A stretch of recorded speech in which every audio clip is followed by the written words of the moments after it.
बेहद मशहूर crime reporter और संपादक मनीष मिश्रा जी मेरे साथ मौजूद हैं। मनीष जी, शुक्रिया आपका।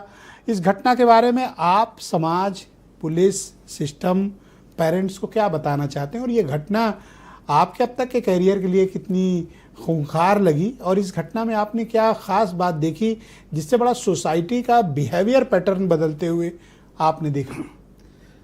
ब्रजेश जी, ये जो घटना है इस सिर्फ एक मर्डर की घटना नहीं, साधारण मर्डर की घटना नहीं, ये परवरिश की हत्या है। माँ बाप जो परवरिश देते हैं बच्चों को, जिस माहौल में वो बच्चा पलता बढ़ता जवान होता है, उस संस्कार, उस भावनाओं की हत्या है। माँ बाप का घर बच्चों के लिए भावनाओं, संस्कारों और बचपन की यादों का केंद्र होता है। उस परवरिश में उस बच्चे को जहाँ पे पला बढ़ा, जहाँ वो बड़ा हुआ, ऐसे क्या हालात बनते हैं कि वो बाप से इतना तैश खा जाता है कि वो गोली से, बंदूक निकाल के गोली मार देता है। तो इस तरह की जो घटना है, पहले हमें इस घटनाक्रम पे अगर हम देखें, उस रात जो हुआ है, अखबारों में शायद आधी अधूरी जानकारी आई, रात 2-2:30 बजे फादर लौटे हैं किसी पार्टी से या किसी फंक्शन से, कहीं से। उसके बाद से उनकी बहस होती है। जो राइफ़ल है वो उनकी लाइसेंसी राइफ़ल थी, वो राइफ़ल निकालते हैं बेटे को धमकाने के लिए। राइफ़ल निकालते हैं, बहस होती रहती है। कुछ देर बाद बाप का गुस्सा शांत होता है, वो अपना गन साइड में रख करके शायद सोने चले जाते हैं या नींद में आ गए होंगे, तो नींद आ गई होगी उनको, वो सोने चले गए। इसके बाद उस बच्चे को और तैश आता है, वो राइफ़ल उठा करके उनके सर में गोली मारता है। भेजे में गोली मार के उनका सर एकदम चीथड़े उड़ जाते हैं उसके। तो इस तरह की जो क्रूर बर्ताव उसका बच्चे का, तो हमें लगता है उसकी परवरिश में कहीं ना कमी थी। जैसा अभी जैन साहब बता रहे थे कि अगर उसकी माँ होती, 2017 में माँ ने भी सुसाइड किया था। इसका मतलब घर का जो परिवेश था, जो माहौल था, वो कहीं ना कहीं कुछ गड़बड़ था, जिसकी वजह से बच्चों के संस्कार खराब हो रहे थे।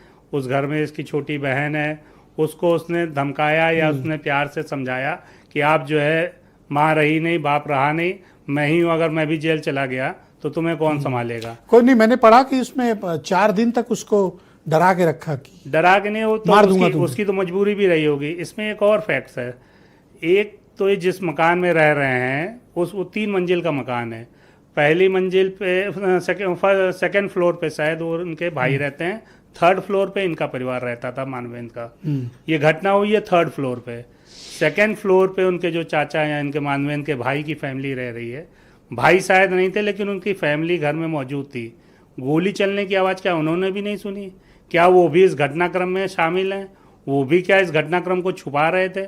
इन सारी चीज़ों पे भी तफ्तीश होने की ज़रूरत है कि उनकी क्या भूमिका है। क्या वो अपने बच्चे को, क्या उससे गलती हो गई, अब उसको बचाया जाए? अच्छा, जितने भयानक तरीके से इसने मर्डर किया मनीष भाई जी, और मर्डर, चलिए आप, बहुत से लोग कहते हैं आवेश में कर दिया, ठीक है, मैंने माना कि आवेश में कर दिया, लेकिन उसके बाद का जो घटनाक्रम है ये बहुत ही कोल्ड ब्लडेड है और बहुत ही प्रोफेशनल अप्रोच उसने अपनाई सबूत को मिटाने और डेड बॉडी को काट कर ठिकाने लगाने।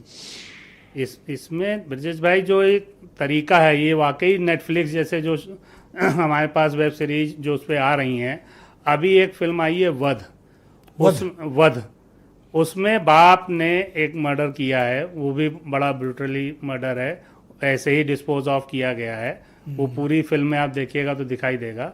हालांकि उसकी जो बैकग्राउंड है कि वह बच्चे को विदेश भेजने के लिए लोन लेता है, उसको वो चुका नहीं पाता है, उसके ऊपर जो ब्याज जिन्होंने दिया होता है, वो ब्याज वसूलने के लिए दबाव बनाते हैं, उस तैश में आकर के वो मर्डर करता है। लेकिन इस तरह की फिल्में इन बच्चों को जो है एक जरिया बनती है, उनको एक आइडिया मिलता है, जैसे नीले ड्रम का आइडिया, जैसे बोटी को काट करके पहले उसने बोरी में भरा है, आरी से पैर हाथ काटे हैं, वो बोरी में भरे, उनको गाड़ी में ले आकर के डिस्पोज ऑफ किया।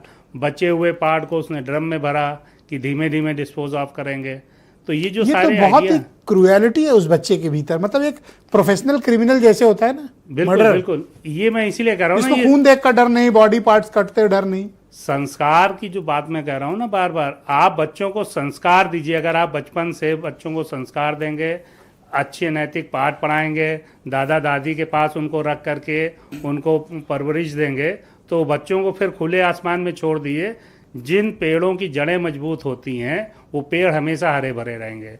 जिनकी जड़ें ही नहीं है, जो प्लांट में पौधे उग रहे हैं, उनकी कहाँ कितनी क्या आप ऊंची मानते हैं कि ये बच्चा समाज के लिए खतरनाक है? अगर ये बाहर निकला तो फिर ये तो बहुत ही ब्रूटल क्रिमिनल बनेगा। बिल्कुल, जिस तरह का कृत्य उसने किया है, निश्चित रूप से वो खुले समाज में रहने के काबिल ही नहीं है। वो अपनी बहन के लिए खतरा है, वो अपने परिवार के बाकी समाज सदस्यों के लिए खतरा है। समाज के लिए वो खतरा है। तो इसलिए उसको तो जितनी सख्त से सख्त सजा हो वो उसके लिए कम होगी। बहुत शुक्रिया, हमारे साथ बने रहिएगा। मैं संजय चौधरी जी को आमंत्रित करता हूँ।